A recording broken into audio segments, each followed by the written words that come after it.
16 seasons. Somehow we all knew it was meant to be. The Sacramento Kings have made history. They now own the longest playoff drought in NBA history, 16 straight seasons. The last time the Kings made the playoffs, 2006.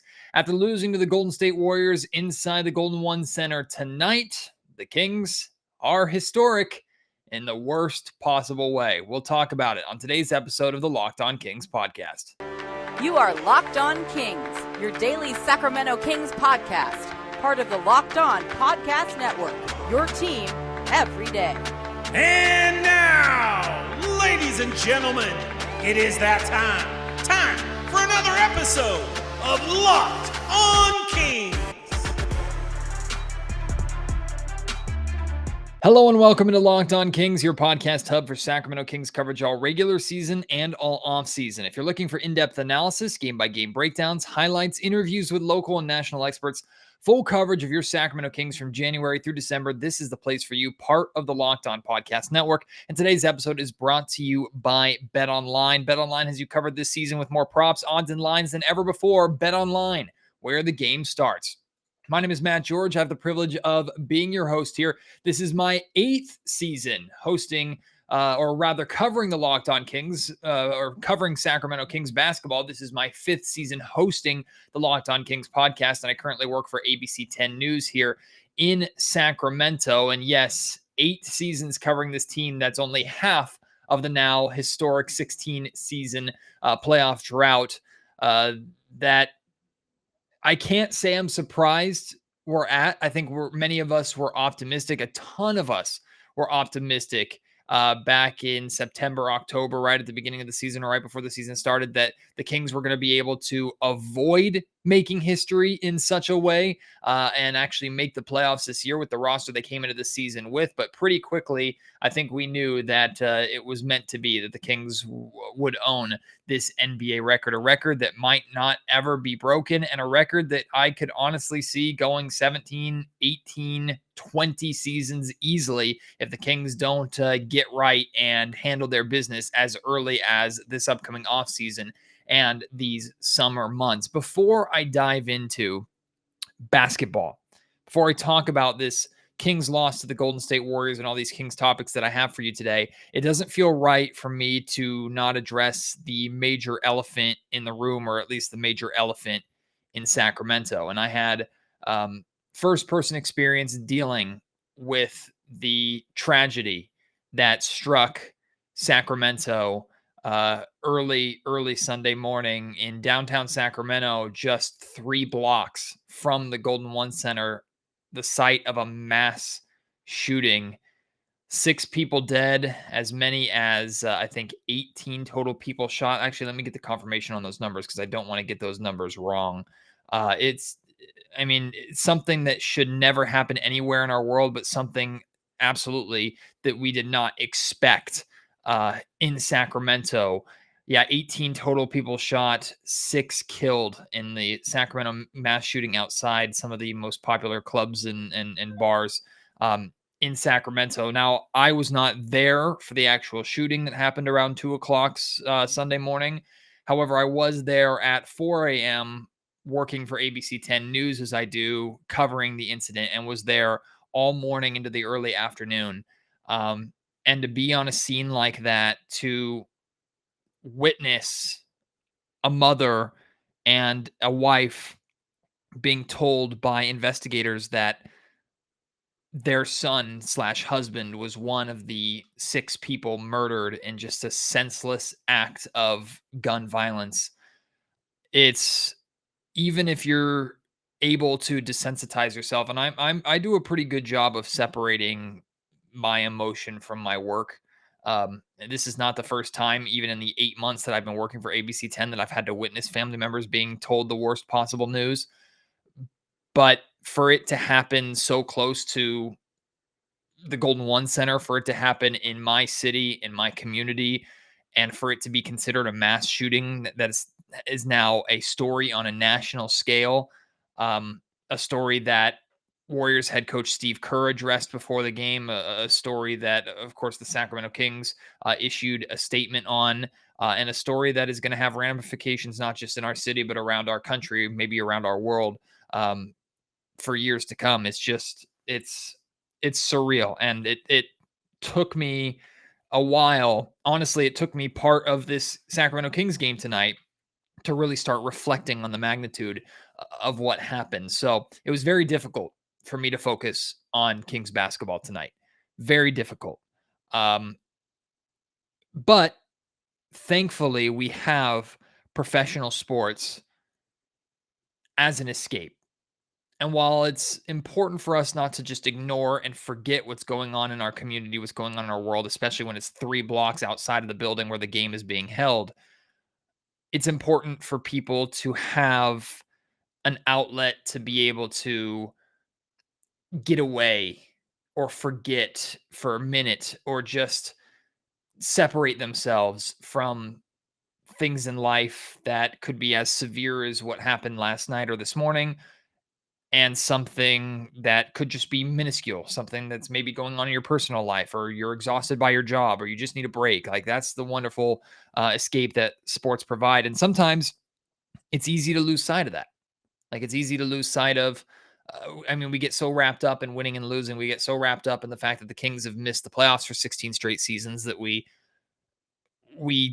forget that it's still a game. We forget that it's still entertainment. We forget that something, for many of us Sacramento Kings fans, Sacramento people in the Sacramento sports community, it's something that we identify with.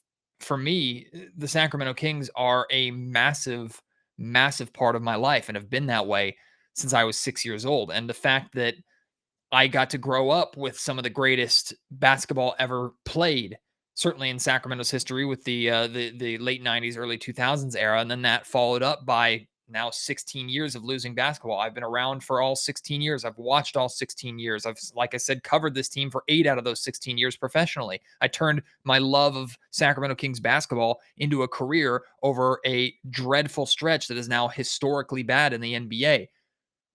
But it's still sports. It's still a game. And I'm very thankful, while I'm also heartbroken and disgusted by what happened. I'm very thankful to have been able to sit on my couch and have Kings basketball on, to watch with my wife and son, to have that time to personally reflect on what I witnessed, but also have something that was there to comfort me a little bit. So I'm sorry to get kind of preachy on this situation. And this is kind of me just talking through my thoughts. First opportunity I've had to speak about what I witnessed and what I was a part of today. It was heavy. It was rough. And I know I'm not the only one that is dealing with the significance of it, whether you were involved in the incident directly, or you just are reading about the incident or watching the incident on TV from your house. It affects so many people in so many ways, and to be there on the ground, and see lives shattered, see loved ones told the worst possible news. It was just tough to unpack and then focus on a basketball game. But here we are. The Kings did play a basketball game. They played against the Golden State Warriors. Last time these two teams meet this season, second to last home game of the season, fourth to last game of the season, period. The Kings have 3 games now to wrap this season up. And at least it took them this long to officially be eliminated from the playoffs. Now, does that mean anything for these final 3 games of the season? I don't know. Maybe Gentry will finally say, okay, Josh Jackson, Nehemias Queta, here's 20-plus minutes, have at it.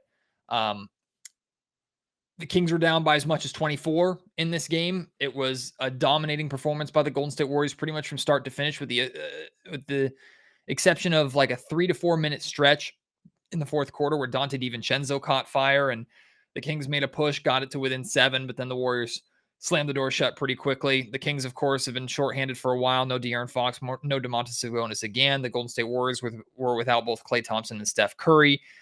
So it wasn't necessarily the most exciting matchup between these two rosters as it could have been at this time. And we were hoping that it would be when the schedule came out before the season started. But still, there were elements of a good basketball game here. And still here we are with the unbelievable but not surprising reality that the Kings are historically terrible. Like, it's 16 straight seasons. Like, that's That's a monumental accomplishment. And to put that into perspective, I think the next highest playoff drought in the NBA right now is either 2 or 3 seasons. So nobody's touching the Sacramento Kings. Nobody's touching this record in the NBA for a long, long time. And over these 16 seasons, Sacramento's highest win total was 39. That was the year under Dave Yeager where they got off to that red hot start and completely collapsed. That was the best season they were able to put together. 39 wins.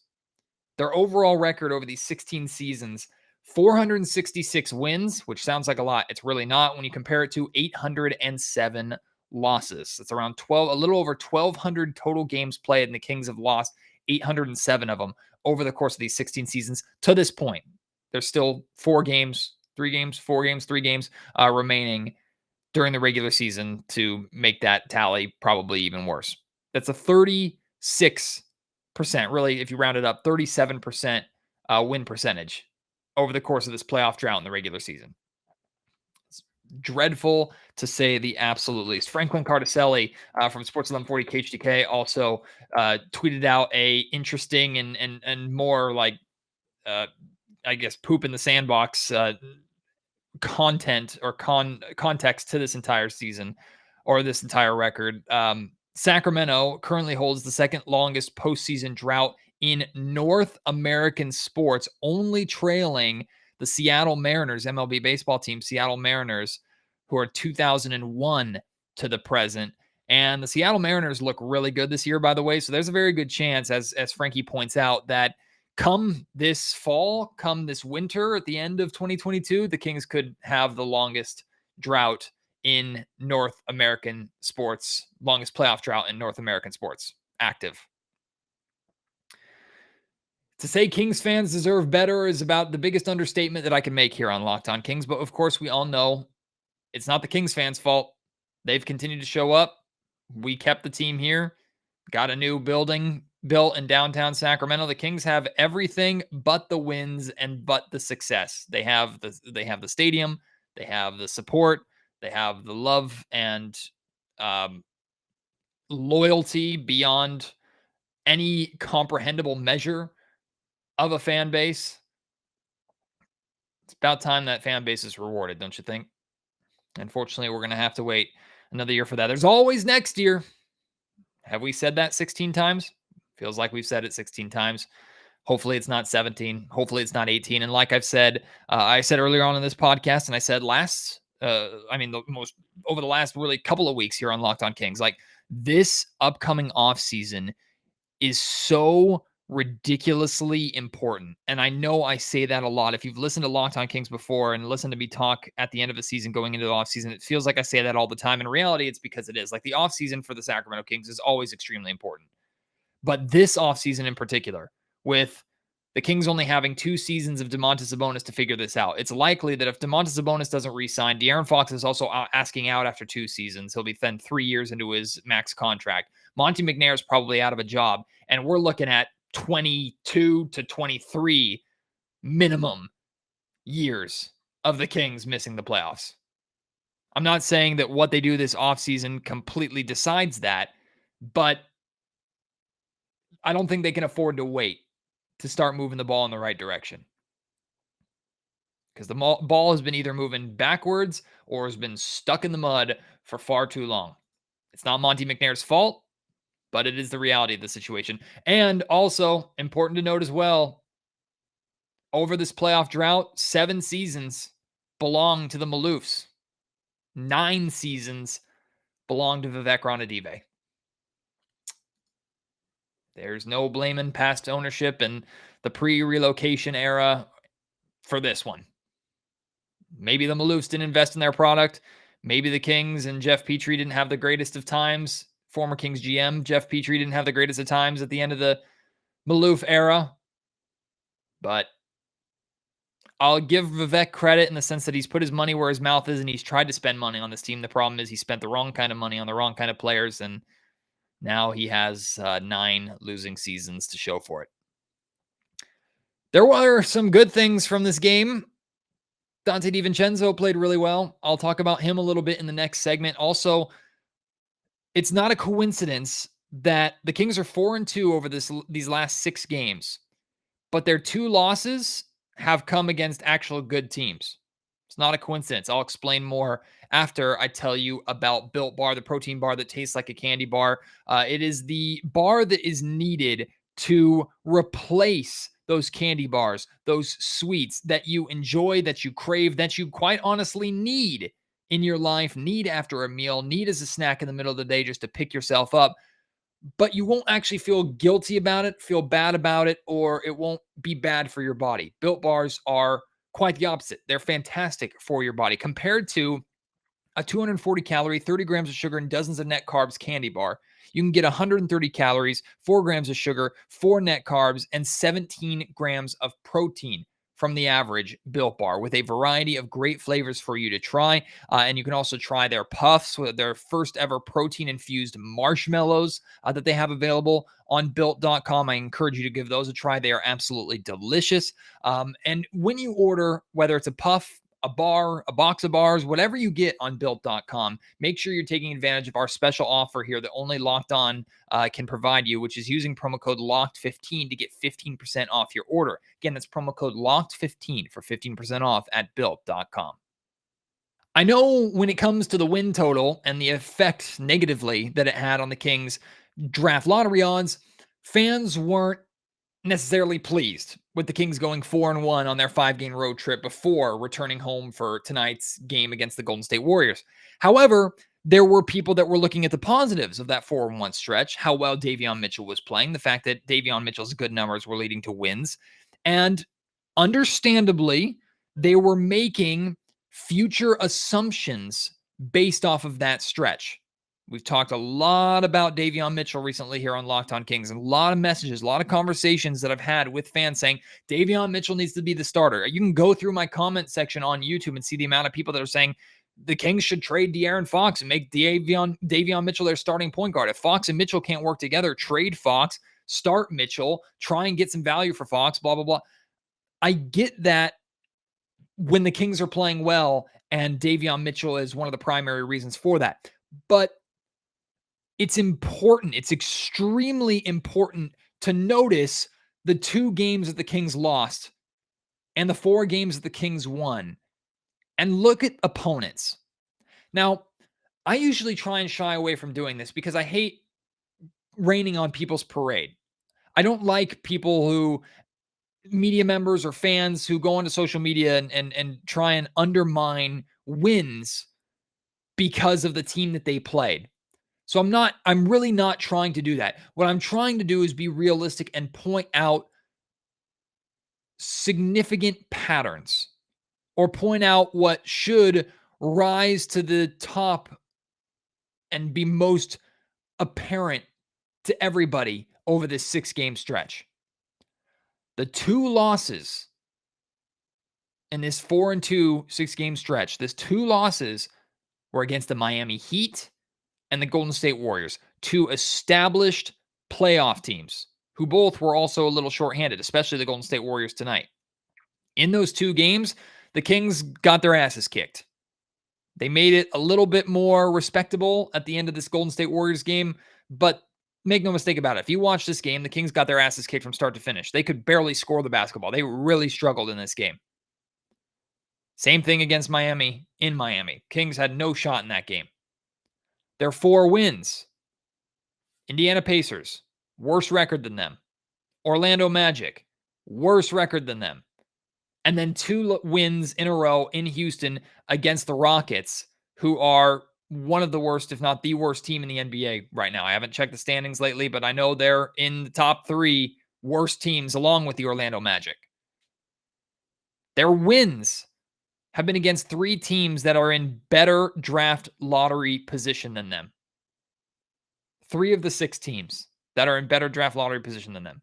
I guarantee you, if they had played 4 games against teams that are in worse draft lottery position from the Kings and 2 games against teams that were in the better draft lottery position, the Kings would have been 2-4.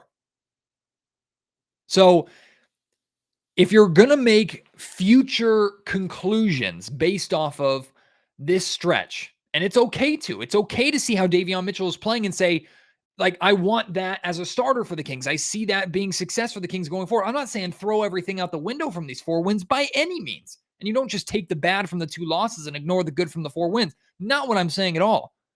What I'm saying is, if you're taking future conclusions, if you're making decisions for the Sacramento Kings this offseason and for next season based off of how well they've played over the last 6 games, really that 5-game road trip, if you're going to do that, make sure you're paying attention to the 2 games that the Kings lost during that stretch. Because that's telling, because the majority of the teams are going to be better than the Kings like those 2 opponents were. And not only were they better than the Kings, they wiped the floor with the Kings. If De'Aaron Fox and Domantas Sabonis had played in those games, hey, it's probably a very different story. I'm not saying the Kings go 6-0 or 5-1, but I doubt the Golden State Warriors have as much success against the Kings defensively as they did tonight. I doubt the Miami Heat, well, maybe they would destroy the Kings because they were coming in on a losing streak at that point and they were trying to get right at the end of the season. So I'm not even going to try and guess what would happen in that game. But the Kings would have looked very different if Fox and Sabonis had played. I believe that 110%.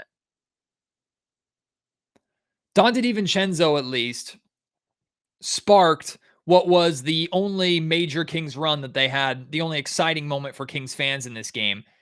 And there have been a number of highlights, including the Kings making a promo out of one of them that you see run all the time during Kings games. Donte DiVincenzo has been really, really good for the Kings in catch and shoot 3-point transition 3 opportunities. He's been really good. I don't know his shooting percentage there. It's got to be over 40%. I know that for a fact. Like, as a catch and shoot 3-point shooter, Dante's been significantly better than shooting threes off the dribble.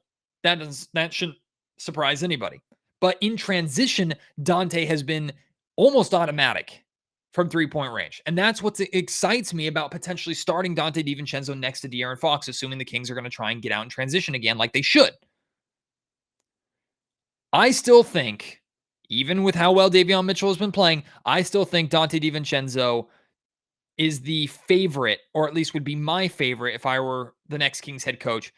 DiVincenzo would be my favorite at this point in time to be the starting 2 guard for the Kings next season. I think he will be the starting 2 guard unless the Kings upgrade that position, whether it's in the draft, which even if they drafted a player, I think Donte might start over him just because it's a rookie, or in a trade, which is a little more likely. If the Kings upgrade that position in a trade, then I might pump my brakes on this Donte DiVincenzo take. But if they do not upgrade this position and Donte DiVincenzo is still on the Kings next season, which he's a restricted free agent this offseason, I would be stunned, absolutely stunned if DiVincenzo wasn't a King starting the 2022-2023 season. The Kings, Monte McNair has been trying to get him in Sacramento for 2 years. He's not just going to let him walk unless some team swoops in and tries to drastically overpay him, which I don't think is going to happen based off of his recent injury issues.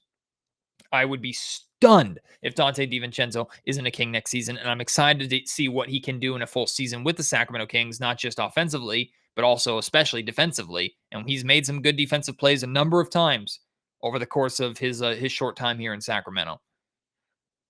I think I would put my money right now on Donte DiVincenzo being the starting 2 guard next year and Davion Mitchell coming off the bench. And I think that is the right move for the Sacramento Kings. But of course, I'm not the Kings head coach. We don't know who that guy is yet. Hey, maybe he was in the building tonight.